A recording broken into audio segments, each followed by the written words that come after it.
Onde vivía Camil, os xirasois medraban tan altos que parecían soles de verdade. Todo un campo de soles ardentes e amarelos. Todos os días, despois da escola, Camil atravesaba o campo de xirasois para atoparse co seu pai, que era o carteiro, e xuntos descargaban as pesadas sacas de cartas. Un día chegou un home extraño ao pobo de Camil.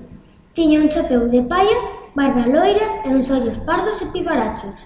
Son Vicent, o pintor, dixo sonrindo a Camil. Vicent foi vivir á casa de cor amarela ao final da rúa de Camil. Non tiña nin cartos nin amigos. Tentemos axudarlle, dixo o pai de Camil.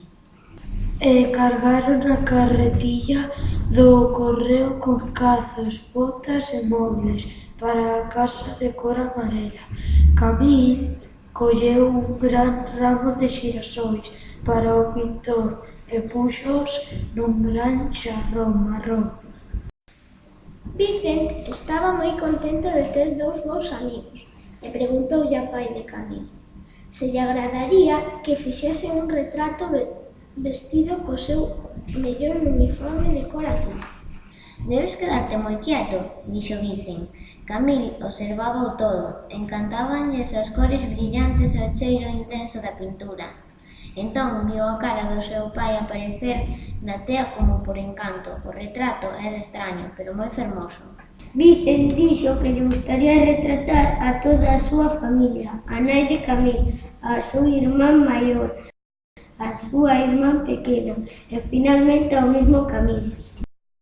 Camille estaba moi emocionado, ni siquiera lle sacaron unha fotografía cunha cámara.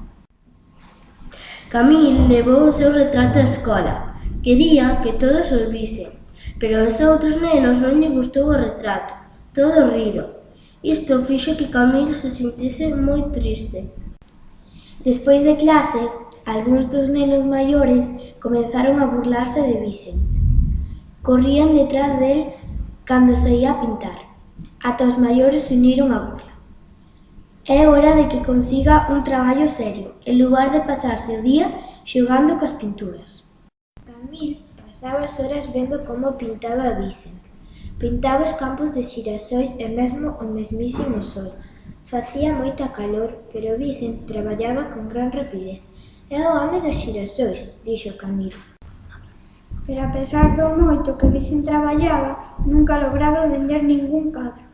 Se eu tivese cartos, dixo Camil, gustaríame mercalos todos. Grazas, amigo, dixo Vicent rindo. Unha tarde, cando Camil e Vicent regresaban dos campos, algún dos nenos do colexio esperábanos. Berraronlle a Vicent e lanzaronlle pedras. Camil quixo detelos, pero que podía facer? Só era un neno pequeno. Ao final, voltou para casa chorando. Escoita, Camil, dixo seu pai, a xente adoita rirse das cousas diferentes, pero teño a sensación de que un día aprenderán a amar os cadros de Vicent.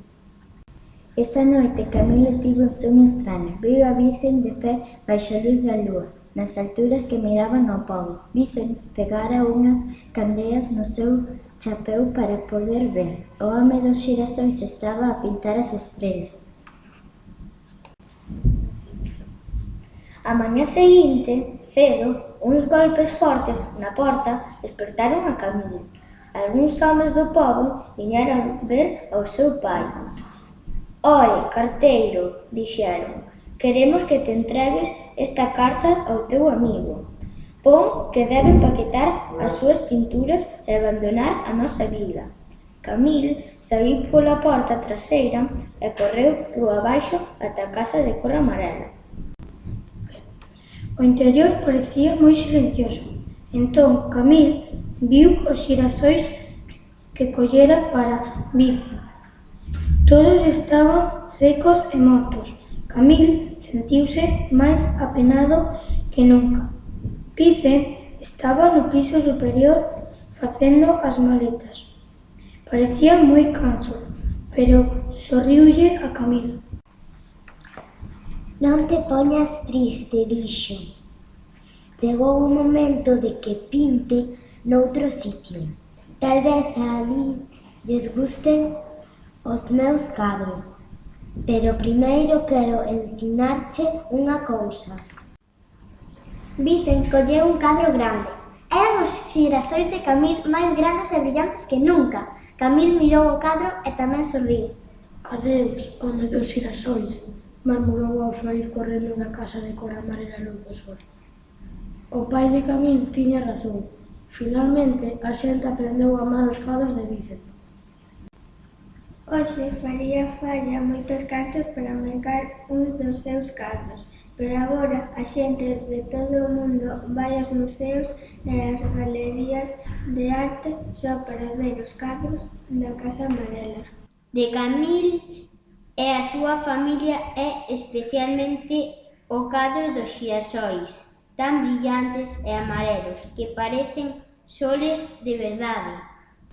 Vicent van Gogh naceu en Holanda o 13 de marzo de 1853. De mozo foi ao seminario para ser sacerdote como seu pai.